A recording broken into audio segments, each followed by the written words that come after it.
Supreme court में civilians के फौजी अदालतों में ट्रायल के खिलाफ इंट्रा कोर्ट अपील पर समाअत। जस्टिस जमाल खान मंदोखिल ने कहा, हसन अजहर रिजवी साहब ने एक सवाल पूछा था कि GHQ पर हमला, कराची एयरबेस पर हमला का केस मिलिट्री कोर्ट्स क्यों नहीं गया। इस सवाल का जवाब 21वीं आईनी तरमीम के फैसले में मौजूद है। वज़ारत दिफा के वकील ख्वाजा हारिस ने कहा, दहशत गर्दी के ये तमाम वाक़यात बताएंगे कि 21वीं आईनी तरमीम हुई क्यों थी। अगर सिविलियन के जुर्म का ताल्लुक आर्म फोर्सेस से हो तो ट्रायल मिलिट्री कोर्ट में जाएगा। जस्टिस जमाल खान मंदोखिल ने कहा, हम नीयत को भी देख सकते हैं। जुर्म करने वाले का मकसद क्या था? क्या जुर्म का मकसद मुल्क के मफाद के खिलाफ था? ख्वाजा हारिस ने कहा कि सुप्रीम कोर्ट बराह रास्त शवाहिद का जायजा नहीं ले सकती। जस्टिस जमाल खान मंदोखिल ने कहा कि डिफेंस ऑफ पाकिस्तान से क्या मुराद है। ख्वाजा हारिस ने कहा कि जंग के खतरात डिफेंस ऑफ पाकिस्तान से जुड़े हुए हैं। केस की समाअत कल तक मुलतवी।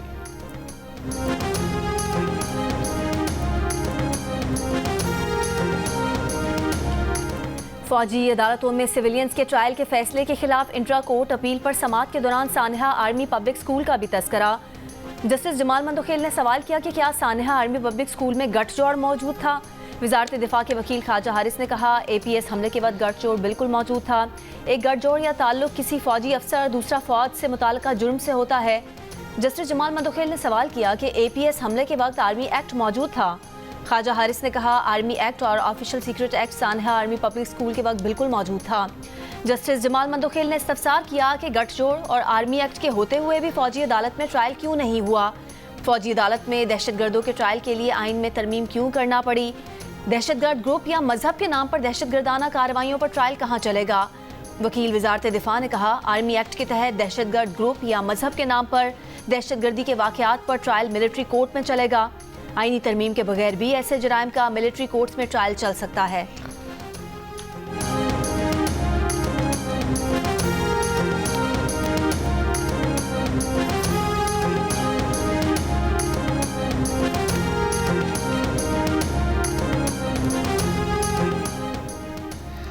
बिजली चोरी रोकने और वसूली के लिए लेस्को में ISI और MI और रेंजर्स पर मुश्तमिल डिस्को सपोर्ट यूनिट कायम।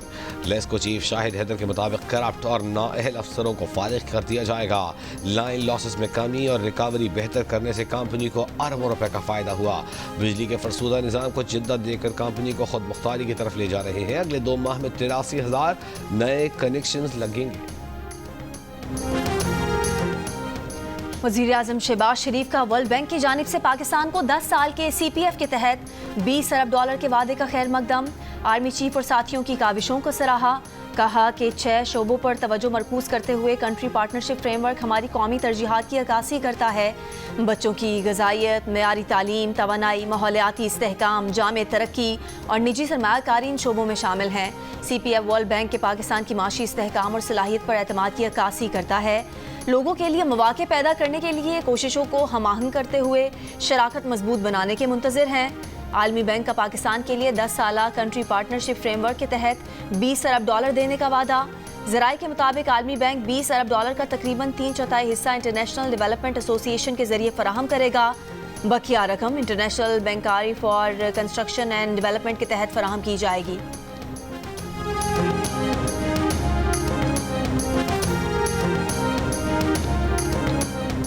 सिक्योरिटी फोर्सेस का शिमाली वज़ीरिस्तान के इलाके स्पिनवा में इंटेलिजेंस बेस्ड ऑपरेशन, 4 खवारिज हलाक, खवारिज के कब्जे से असलहा और गोला बारूद भी बरामद।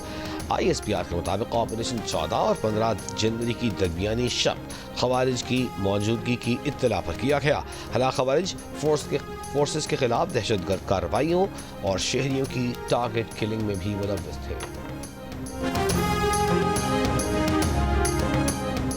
तहरीक इंसाफ की मुज़ाकराती टीम के अरकान की बानी PTI से जेल में बगैर निगरानी मुलाकात मुज़ाकरात के लिए मददगार होगी। ऑपोजिशन लीडर और तहरीक इंसाफ की मुज़ाकराती टीम के सरबराह उमर अयूब की द न्यूज़ से गुफ्तगू। द न्यूज़ के एडिटर इन्वेस्टिगेशन अंसार अब्बासी की रिपोर्ट के मुताबिक उमर अयूब ने बताया कि सख्त निगरानी में बानी और टीम के अरकान के दरमियान खुलकर बातचीत मुमकिन नहीं। उन्होंने कहा कि हुकूमती कमेटी को उनकी क़यादत तक रसाई हासिल है, लेकिन PTI को बगैर निगरानी के रसाई नहीं दी जा रही। इससे मुज़ाकरात के लिए गैर मुसावी माहौल पैदा होता है। उन्होंने कहा कमेटी के अरकान को बुनियादी तौर पर बानी PTI की हिदायत मौसूल हुई कि हुकूमत के साथ बातचीत कैसे की जाए। इस सवाल पर कि क्या कमेटी ने बानी से उनकी सोशल मीडिया पोस्ट के मामले पर बात की, उमर अयूब ने कहा कि बानी से इस मामले पर बात नहीं हुई।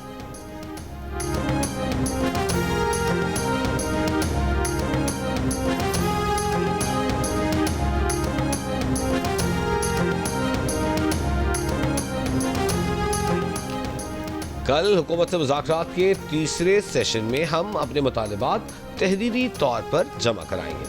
हुकूमत अगर नेकनियती और संजीदगी के साथ बैठे तो मसाइल का हल निकल सकता है। उम्मीद है कि मुज़ाकरात का अमल जल्द मुकम्मल होगा और कोई खुशखबरी मिलेगी। चेयरमैन पीटीआई बैरिस्टर गौहर की सेशन कोर्ट के बाहर मीडिया से गुफ्तगू। बानी मीडिया के खिलाफ जितने केसेस बना सकते थे बना दिए गए। कहा वो सियासी कैदी है, उनको रिहाई मिलनी चाहिए। जमहूरियत और सियासी इस्तेहकाम के लिए ज़रूरी है कि सियासी कैदियों को रिहाई और रिलीफ मिले। जब पीटीआई तहरीरी मुतालबात पेश करेगी तो हम पार्टी और इत्तेहादियों के पास लेकर जाएंगे। पीटीआई के तहरीरी मुतालबात पर बहस के बाद उनको जवाब देंगे। मुस्लिम लीग नून के रहनुमा राना सनाउल्लाह की प्रोग्राम जियो पाकिस्तान में गुफ्तगू। कहा कि अगर पीटीआई जुडिशल कमीशन चाहती है तो उसके TORs और इख्तियारात क्या होंगे। जुडिशल कमीशन रिपोर्ट कितनी देर में पेश करेगा। पीटीआई वाले किन लोगों को सियासी कैदी समझते हैं? क्या उन लोगों का स्टेटस सियासी कैदी का है या उन्होंने कोई और जुर्म किया है? इन सब चीज़ों पर तहम्मुल के साथ बात करें और कोशिश करें इत्तफाक राय पर पहुंचें।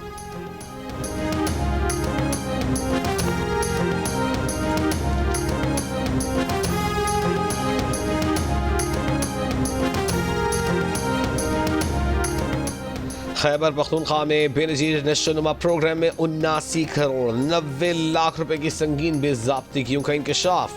वर्ल्ड फूड प्रोग्राम ने सूबे में प्रोग्राम को रोकते हुए ऑडिट की दरख्वास्त कर दी। बेहतर एहतसाब और शफाफियत को यकीनी बनाने के लिए प्रोग्राम का इंतजाम KP हुकूमत से लेकर NGOs के हवाले करने का भी फैसला। द न्यूज़ में शाया अरशद अजीज मलिक की रिपोर्ट के मुताबिक सरकारी दस्तावेजात में इस प्रोजेक्ट पर काम करने वाले अमले की तनख्वाहों में बेज़ाब्तिगियों की निशानदेही हुई। कारकुनों और अमले की तनख्वाहों में कटौतियों की अदायगी की रसीदें फराहम नहीं की गई। इसके बावजूद महकमे ने इन अदायगियों की पूरी कीमत वर्ल्ड फूड प्रोग्राम और बेनज़ीर नशोनुमा प्रोग्राम दोनों से वसूल की।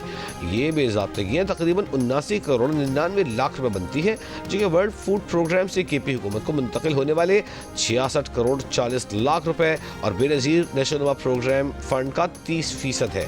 दस्तावेजात के मुताबिक प्रोग्राम में काम करने वाले 11 घोस्ट मुलाजिमीन की मौजूदगी का भी इंकशाफ।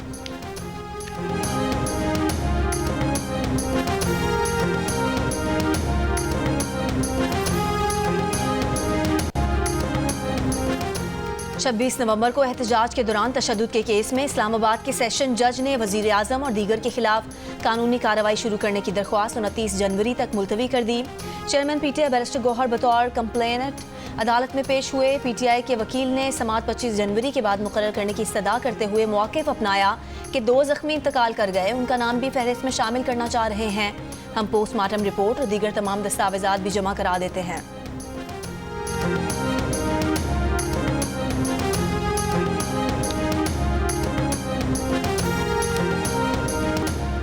GHQ हमला केस की समाअत आज हरियाणा जेल में होगी। बानी पीटीआई को कमरा अदालत में पेश किया जाएगा। GHQ हमला केस में नामजद 119 में से 118 मुल्जिमान पर फर्द जुर्म आयद हो चुकी। अदालत ने इस्तगासा के गवाहों को आज बयानात रिकॉर्ड कराने के लिए तलब किया है। एडवोकेट फैसल मालिक पीटीआई की लीगल टीम के हमराह पेश होंगे।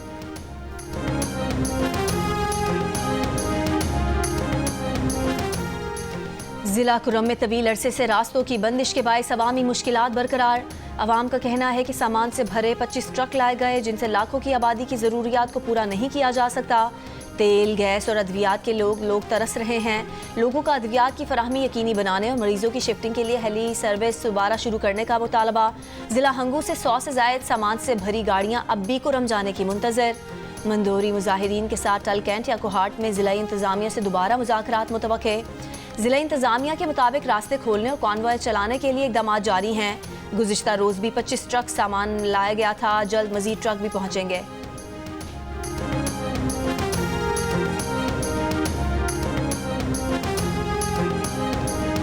कुर्रम में अमन अमान के क़याम के हवाले से तमाम सियासी जमातें एक पेज पर हैं। गवर्नर खैबर पख्तूनख्वा फैसल करीम कुंडी की जियो न्यूज़ से गुफ्तगू। कहा कि आर्मी चीफ की पेशावर में मुख्तलिफ सियासी जमातों के रहनुमाओं से मुलाकात में तय किया गया कि ऑपरेशन नहीं किया जाएगा, लेकिन मुल्क के सूबे का अमन ख़राब करने वालों से सख्ती से निपटा जाएगा।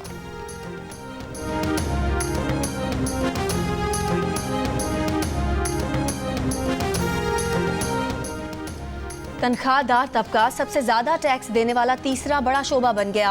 साल 2023-24 के दौरान तनख्वाहदार तबके से 368 अरब टैक्स वसूल। तनख्वाहदार तबके ने 2022-23 के मुकाबले में 103 अरब 74 करोड़ ज़्यादा टैक्स दिया। FBR के मुताबिक एक साल में तनख्वाहदार तबके से टैक्स वसूली में 39.3% इजाफा हुआ। कॉन्ट्रैक्ट्स, बैंक सूद और सिक्योरिटीज़ टैक्स अदायगी में टॉप नंबर पर रहे। बिजली के बिलों पर टैक्स वसूली में 30% इजाफा, 124 अरब रुपए वसूल। प्रॉपर्टी की खरीदारी पर 104 अरब, फरोख्त पर 95 अरब रुपए टैक्स जमा हुआ। बरामदी शोबे ने 27.2% इजाफे से सिर्फ 94 अरब टैक्स दिया। और अमेरिका की नेशनल सिक्योरिटी के तर्जुमान जॉन किर्बी ने कहा है कि पाकिस्तान कभी भी अमेरिका का टेक्निकल इत्तेहादी नहीं रहा, न ही ऐसा कोई मुआहिदा हुआ। अमेरिकी नेशनल सिक्योरिटी के तर्जुमान जॉन किर्बी ने वाशिंगटन में प्रेस कॉन्फ्रेंस के दौरान कहा कि दहशतगर्दी के खतरात से निपटने के लिए पाकिस्तान के साथ शराकत दारी रही। पाकिस्तान अवाम सरहद पार से आने वाले दहशतगर्दी के तशद्दुद का शिकार है। दहशतगर्दी खतरात से निपटने के लिए पाकिस्तान के साथ काम करने का अज़्म तब्दील नहीं होगा। बलूचिस्तान में सर्दी की शिद्दत बरकरार। शिमाली बलूचिस्तान में साइबेरियन लहर कमज़ोर पड़ गई। महकमे मौसमियात के मुताबिक ईरान और अफगानिस्तान से बारिश बरसाने वाला सिस्टम दोपहर तक असरअंदाज होने का इम्कान है। रात और कल सुबह के औकात भलाई बलूचिस्तान में दर्जा हरारत -10 तक गिरने का इम्कान है। इतवार से बलूचिस्तान के कई इलाकों में बर्फबारी भी मुतवक्के। कोयटा, चमन, ज़ियारत, पशीन, किला अब्दुल्ला, किला सैफुल्ला, योप में हल्की बारिश और बर्फबारी का इम्कान। महकमा मौसमियात के मुताबिक कल्लात और ज़ियारत में दर्जा हरारत -4 डिग्री सेंटीग्रेड, जबकि कोयटा में कम से कम दर्जा हरारत -2 डिग्री सेंटीग्रेड रहा। कराची में आज कम से कम दर्जा हरारत 11 डिग्री सेंटीग्रेड रिकॉर्ड किया गया। पंजाब में धुंध के बायस बंद मोटरवेज खोल दी गई।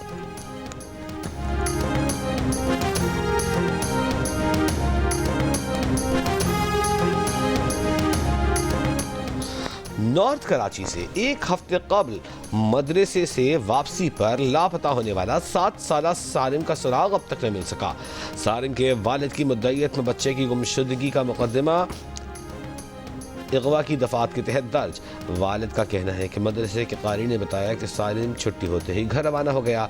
दावा किया कि मेरे बेटे को नामालूम वजूहात पर अगवा किया गया। गावन सिंह कामन टिसूरी की मगरी बच्चे सालिम के घर आमद। वालिदैन को मगरी बच्चे की बाजियाबी के लिए मुकम्मल ताउन की यकीन दहानी। कहा कि अगवाकार पकड़ा गया तो इबरत का निशान बनाएंगे।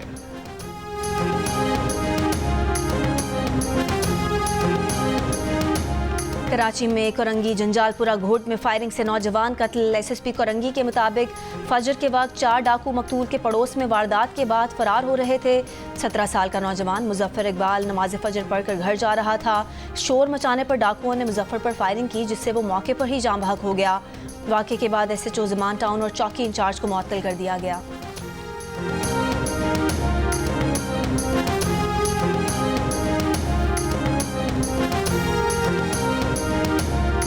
रावलपिंडी की इंसदाद दहशतगर्दी अदालत के बाहर 2 ग्रुपों में फायरिंग से एक शख्स हलाक, एक जख्मी। पुलिस की भारी नफरी मौके पर पहुंच गई।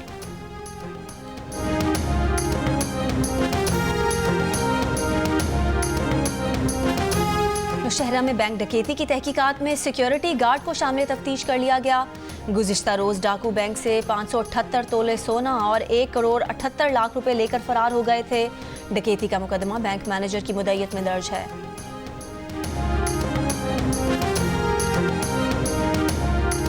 लॉस एंजेलिस में लगी आग पर अब तक काबू न पाया जा सकता। 25 अफराद हलाक हो चुके। ताकतवर हवाएं फायर फाइटर्स के लिए चैलेंजेस बढ़ा रही हैं। शदीद आग के बायस जनूबी कैलिफोर्निया के दीगर इलाकों में 60 लाख से ज्यादा अफराद खतरे में हैं। आज तेज हवाओं के पेश गोई अवाम को मोहतात रहने और हंगामी सूरत हाल के लिए तैयार रहने की हिदायत। एटन पैलिसेड्स के मकामात पर लगी आग जनूबी कैलिफोर्निया की तारीख की सबसे तबाहकुन जंगलाती आग करार दे दी गई।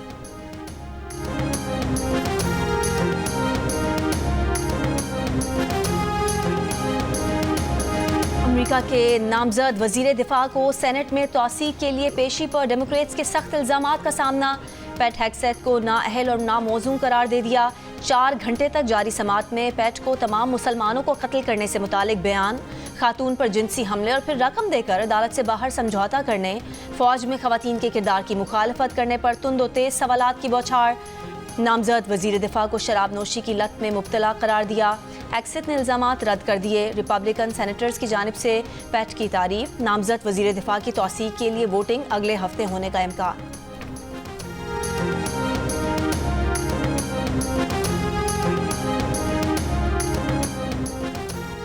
जनूबी कोरिया के मुअत्तल सदर यून सेक्योल को गिरफ्तार कर लिया गया। तफ्तीशकार 1000 के करीब मुसल्लह एहलकारों के साथ सदारती महल पहुंचे। उधर तफ्तीशकारों और सदारती मुहाफ़िज़ों के दरमियान हाथापाई भी हुई। जनूबी कोरिया के मुअत्तल सदर के हज़ारों हामियों की जानिब से उन्हें बचाने के लिए ढाल बनने की कोशिश नाकाम। तंजानिया में मुश्तबा मार्बर्ग वायरस से 8 अफराद हलाक। आलमी इदारे सेहत ने वबा के फैलाव से खित्ते को आगाह कर दिया। मार्बर्ग के 9 केस रिपोर्ट हो चुके। मजीद केसेस सामने आने का खदशा। 1 माह कबल रवांडा में इसी वबा से 15 अफराद हलाक हो गए थे। मार्बर्ग हैमरेज बुखार का सबब बनता है। ये फल खाने वाली चमगादड़ों से फैलता है। रात भर गजा पर इसराइली फौज के हमलों में मजीद 13 फलस्तीनी शहीद। वस्ती गजा पर बमबारी में भी 3 फलस्तीनी शहीद हुए। गुज़िश्ता 24 घंटों में इसराइली हमलों में शहीद फलस्तीनियों की तादाद 63 हो गई। 281 अफराद जख्मी। अल फाराबी स्कूल पर हमले में 7 फलस्तीनी शहीद। सेव द चिल्ड्रन का कहना है कि इसराइल के धमाका खेज हथियारों से हमलों में हर माह औसतन 475 बच्चे और हर रोज 15 बच्चे उम्र भर के लिए माजूरी का शिकार हुए। 2024 के पहले 11 महीनों में कम से कम 5230 बच्चे जख्मी हुए।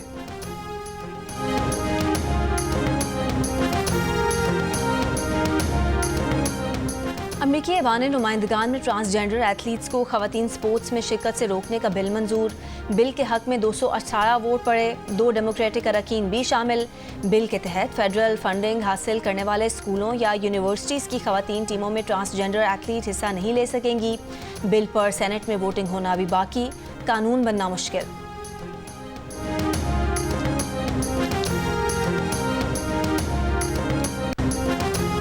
दो टेस्ट्स पर मुश्तमिल सीरीज के लिए पाकिस्तान और वेस्ट इंडीज की क्रिकेट टीमों की तैयारियां भरपूर अंदाज में जारी।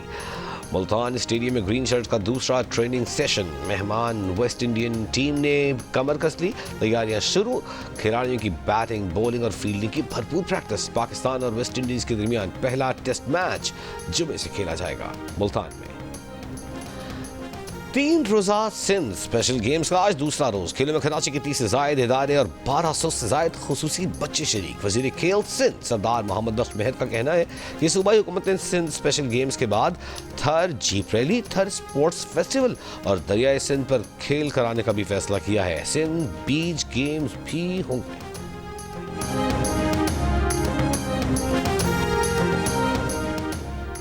सऊदी तैराक मरियम सालेह का अल-खबर से बहरीन तक तैराकी का तारीखी कारनामा। मरियम ने चैलेंज खालिद बिन हमद तैराकी मुकाबले के तहत सऊदी शहर अल-खुबर से बहरीन के सलमान पोर्ट तक तैराकी की। कारनामा 11 घंटे 25 मिनट और 47 सेकंड में अंजाम दिया। और दिलों को छू लेने वाली गजलें, अकीदत भरे सलाम। मारूफ शायर मोहसिन नकवी को मद्दाहों से बिछड़े 29 बरस बीत गए।